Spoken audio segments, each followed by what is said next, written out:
Hi again. Welcome to the last session, or the last speaker of this morning's session. Today we have with us Dorota Smaggia, who is with Unruly Media, and she's going to talk to us about the most shared videos. So what Unruly do is they distribute video content. If you've seen the Old Spice campaign or T-Mobile or Roller Babies, and I'm pretty sure I've now covered everyone in this room at least once with those three, you've seen her work. So what Dorota is an expert on is what spreads, what it is that gives people this compulsion to pass a piece of content on. So Dorota is going to talk to us for a few minutes about that, and then we're going to sit down and have a chat. So take it away, Dorota.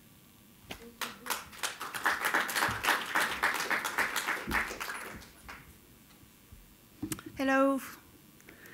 Let's start with this. Sharing video is a way of life. Generation Y today is watching 3 billion hours of video each month on YouTube, and it's growing. Cisco estimates that we will consume 3 trillion internet video minutes worldwide per month, but that's in 2016. Okay, that was a complicated figure. This means that the world will watch the equivalent of 833 video days every single second. That's a lot. And sharing is growing exponentially. 4 billion items are shared on Facebook every day. Over 700 YouTube videos are tweeted every minute. And video ads, and that's my role. Video ads account for 22.6% of all videos viewed. And these figures come from ComScore, December 2012.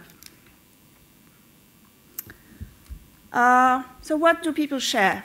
There are several categories of content that's shared. Movie and game trailers, music videos, that's a huge category. User-generated content, and branded content. So how do we know what's being shared? How do I know about these figures? Unruly has created a platform called the Viral Video Chart back in 2006. And we rank shares as well as views. And shares are very important because a share shows the engagement of a viewer more than just a view. We track over 2 billion video shares per day. And we tracked lots and lots of video streams to date. So our data is syndicated to many leading publications, the Washington Post, The Guardian, Mashable, Adweek, the IAB, and many, many more, because this is the only ranking that thinks about sharing as a main criteria to define the audience engagement with a video. I'd like first to start with a UGC example of a video. So this is the most shared UGC video of this year, so during the first 3 months of 2013. And you don't need to follow or even understand American football to watch this video. It was a great timing release, just before the weekend of the AFC and NFC title games, released on 15th of January 2013, and already over 35 million views and 2.3 million shares. So let's watch it. No, the previous one.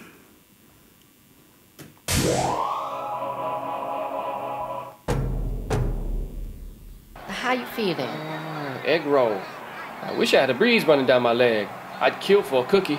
Stingray, a double-sided Scooby snack. Yeah, we pick our hotel. Help me burn that old man. I can't, yes, dude. you can. Let's freaking burn that guy. Hit him on the eyeball. Hey, don't offend me. Can I have this sloth? A skunk! I mean, I can't believe there's a manhole and he fell in it. I want it now! I want cake now! I want it now! I found Fido! Hey, I found Fido! I found Fido, you guys! Stank! Ham bowl! Hey, I'd love to get you a Mai Tai. Yeah, come on, I'll make it myself. Is that a bother? What's wrong with him? Ooh, I'm white. Stop doing heroin. I dare you to spit in that guy's drink.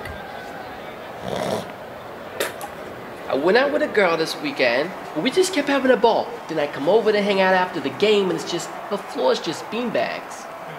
So that's when I'm a jerk to her, because I'm all, come pick up all your floor bags. You ain't living in Southeast Asia. You gotta make a 45 degree like this. Use froggy voice when you ate old fruit salad.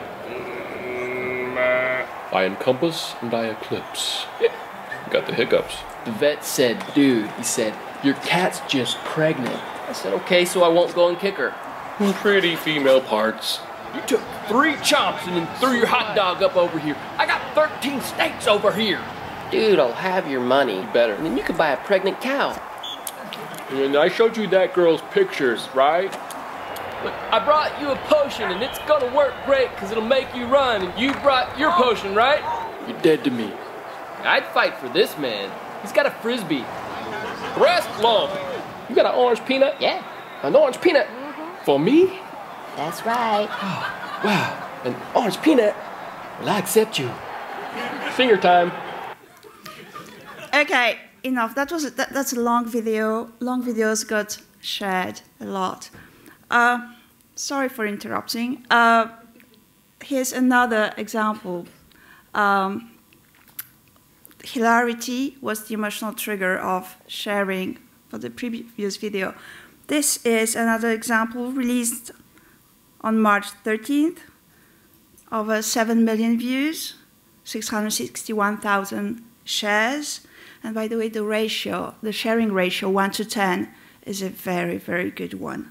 So let's watch a short excerpt of this video. If you've ever wondered why Disney tales all end in lies, here's what happened after all their dreams came true.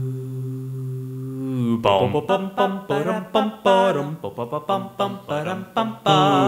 loved being princess down in this. Okay, so that's enough. So why was this video very successful in less than 1 month time? Well, singing talent, technical skills, very clever, funny, so it got extremely shared. Now, I'd like to speak about advertising. These were UGC videos, and it seems obvious that UGC videos get shared sometimes, but advertising is getting shared increasingly as well. So I don't know if you remember some of the videos of the old times, Old Spice, T-Mobile, the Roller Babies, Volkswagen's The Force. The social video is exploding. Advertising has changed for the 30-second TV spot that everyone is trying to avoid to a longer content, 2, 3, 5-minute content that we are all willing to share with our community online. Just to give you some figures, the top 500 ads of the year attracted a total of 113 million shares. That was last year. If you look at the top 10 ads, they rose from 16 million shares to 28 million, and that's an increase year on year of 67%. So advertising is getting shared increasingly. Now, who's winning this year? So today I'd like to show you the most shared video ads of 2013 to date, and also smash some of the myth about social videos. Only 3 months in 2013, and we are already seeing some fantastic videos emerge. And so let's have a look at a clip that shows the top 10 videos. Lunch was a puzzle, not a picture. You were pumping jams, water, shoes. Do the homing thing, homing thing.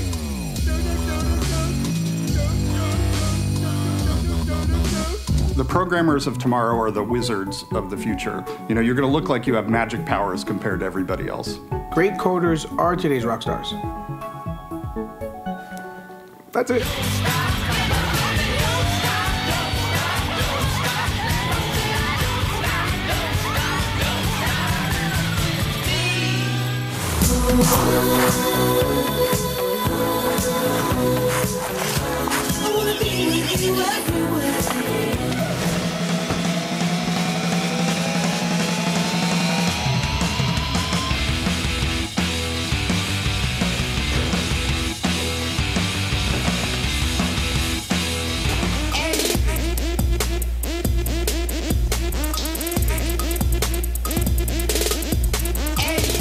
Said I need somebody strong enough to clear trees and heave bales, yet gentle enough to yean lambs and wean pigs and tend the pink-combed pullets who will stop his mower for an hour to splint the broken leg of a meadowlark.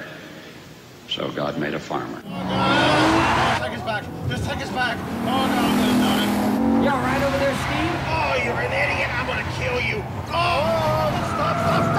Oh, God almighty.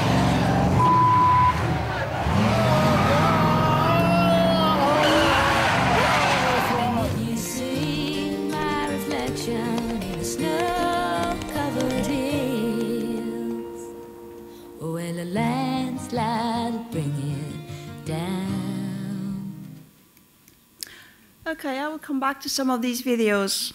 But what makes people share? Emotion. So today, the environment is so competitive and cluttered. And we conducted research with academics and several institutions over the past few years. And the results have consistently shown that the stronger the viewer's emotional response, the more likely they are to share the content. So what emotions? Happiness, hilarity, pride, nostalgia, fear, psychological responses, and also social motivations. So let's now take some of these very successful ads and understand why they got shared, and also what are those myths that we'd like to debunk. The first myth, content has to be funny. Well, not necessarily. Yes, humor works, but this is not the only sharing trigger. So here we have a tale about a horse and its trainer.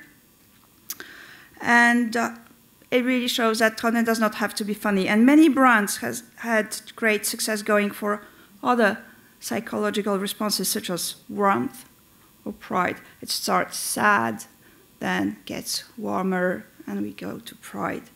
And if last year could be called the year of the dog, remember the bark side of Volkswagen and other ads with dogs, this year could be called the year of the horse.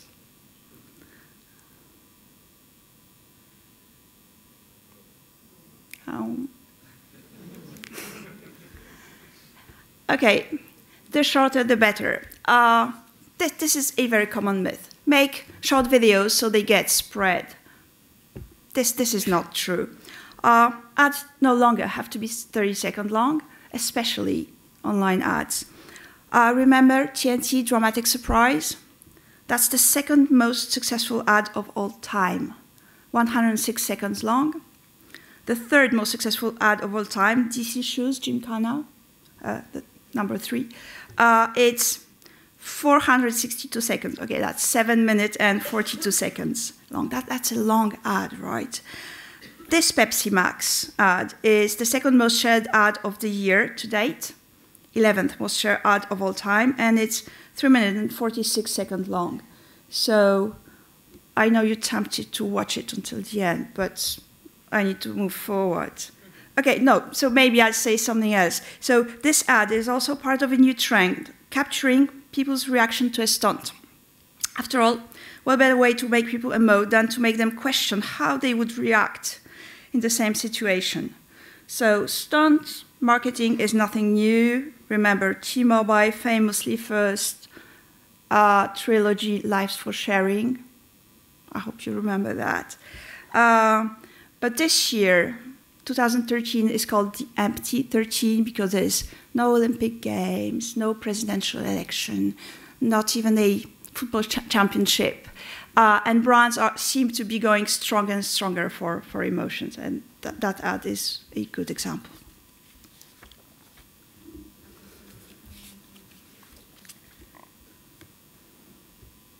Con los terroristas.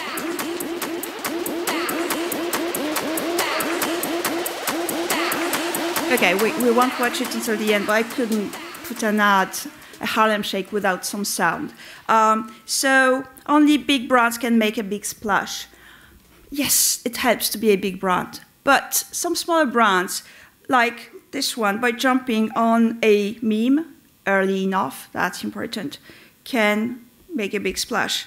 And if we're talking about Harlem Shake, 500 parodies of the original videos were uploaded the first week.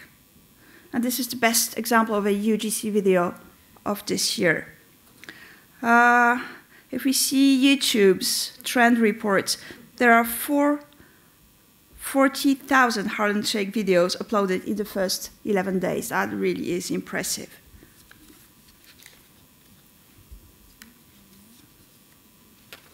Another myth.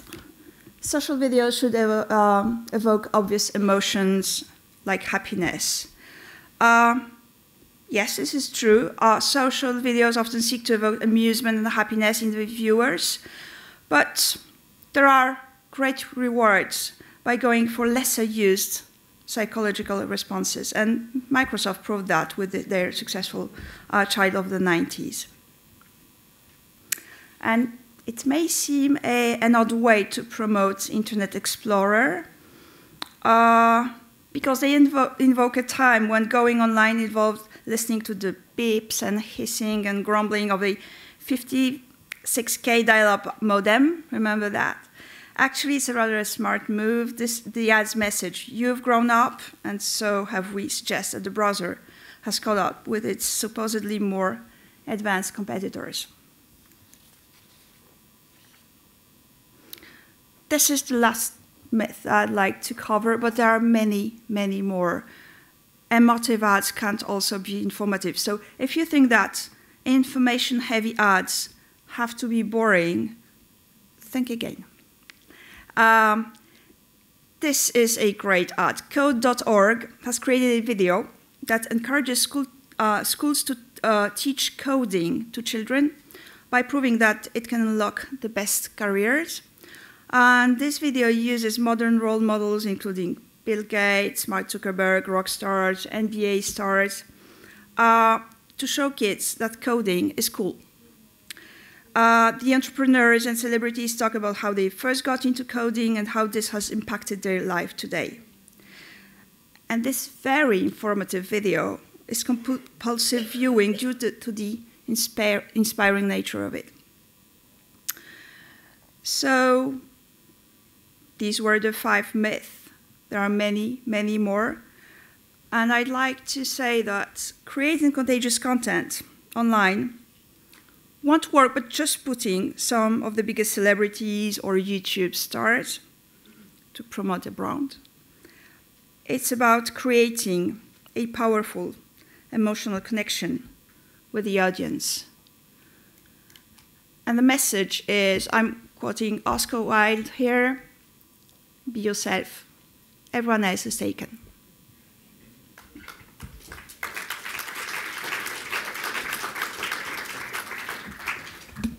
Shall we sit?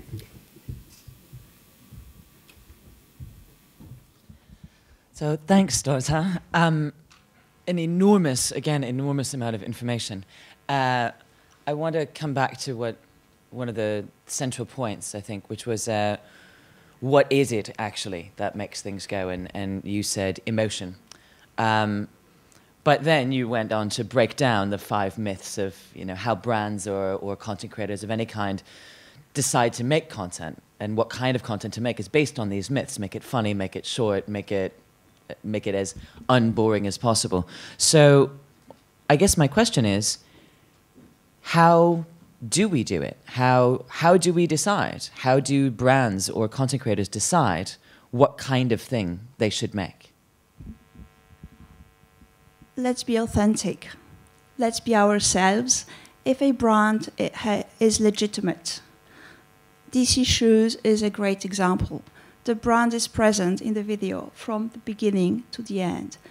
There are, I think, 8 videos, very successful. They are from 4 to as long as 10 minutes. And the brand is there all the time. And people are crazy about it. Why? Because the brand is legitimate. The message is clear. And the audiences are no fools. They know that they are being told something that they believe in. So, yes, let's be authentic. Okay, and that then presumably helps people to remember what the video was for.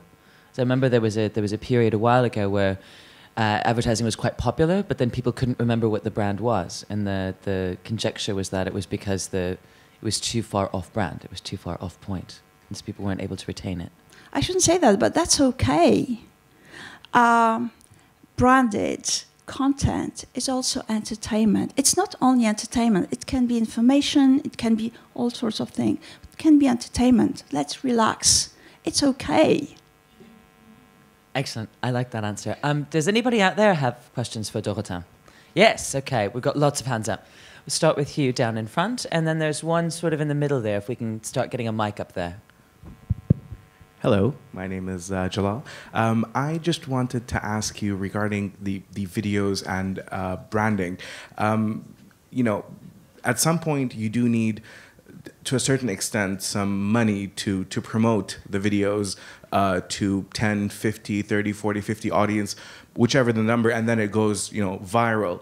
But some people, startups, don't have enough money to promote those videos, to start them at a point. You know, such as the Harlem Shake. It's already out there, everyone knows about it.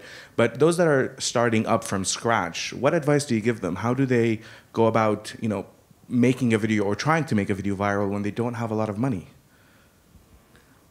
My answer is, don't put all your money in the production. Think about distribution. Videos won't go viral, as you say. We don't say viral anymore, by the way. We say social. Videos won't go social anymore by themselves. Do you know how many hours of video is uploaded every minute on YouTube? A lot, 72 hours, probably more now. So there's no miracle. So think production. And today you don't need necessarily to have lots of money to make cool content, but also think distribution. We call this the seeding process. Let's select those influencers. Let's reach to the right audience that will then spread the message to their audiences. And this is true for my company because this is our job, but it's also true for smaller startups and companies. Think who your influencers are, reach out to them, and then they will take your message out. Thank you. We had another question in the middle up there.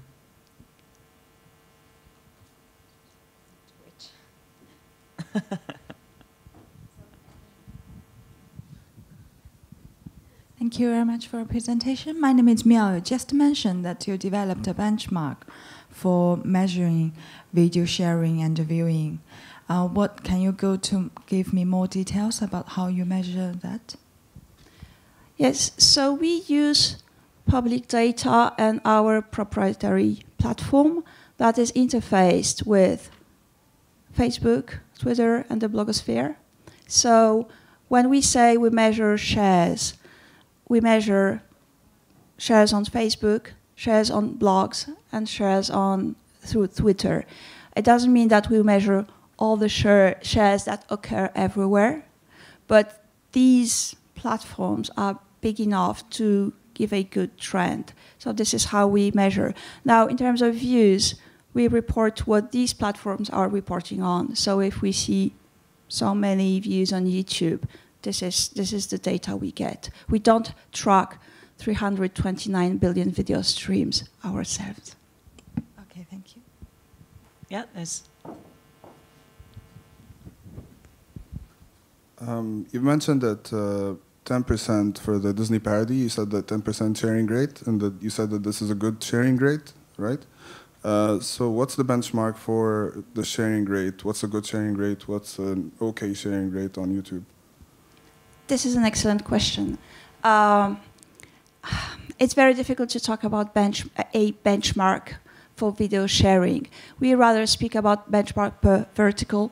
It's different for, well, if we speak about music videos or advertising or UGC videos, these benchmarks will be different. If we, within advertising, automobile, CPG, there are many verticals. Generally speaking, 1 to 10 is excellent. You have seen Budweiser, the pony. The ratio was 18%. So it was even higher. If we see a sharing ratio, like for 10 views, 1 share, we know it's a success, no matter how many views, no matter how many shares.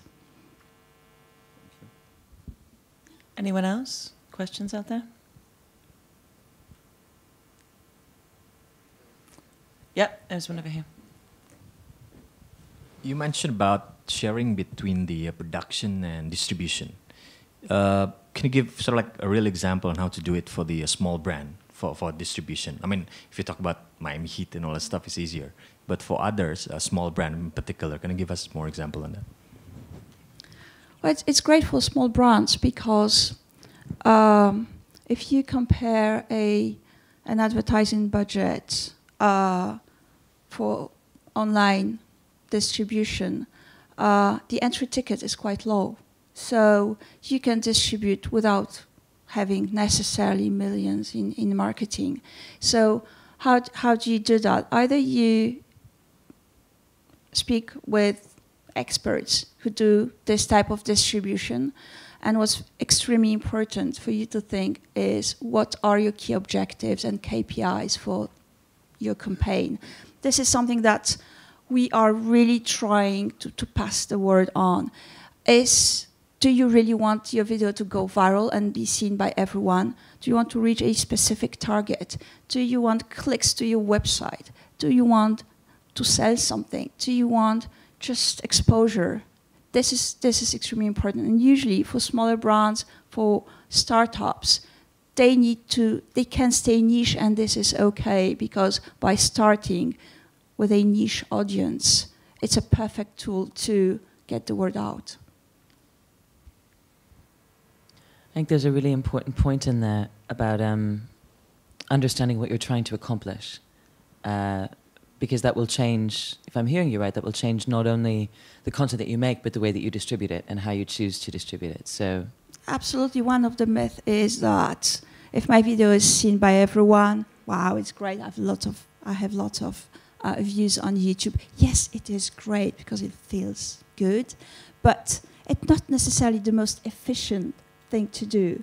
This is why I don't think that what you call smaller brands should feel jealous of the big brands having lots of views. And so what? So they have many views, and so what? So think smart. And social video has so much to offer. Social video can deliver clicks and sales and comments, and people can create content for you. So, it's not just about views, it's not just about exposure. And I think this is a great chance for small and also for big brands. We have time for one more question if there is one. Anyone? Okay, in that case, I want to thank you, Dorota, for a really interesting session. And Dorota also will be out in the Meet the Speakers area if you think of a question that you didn't have time to ask. Thanks very much.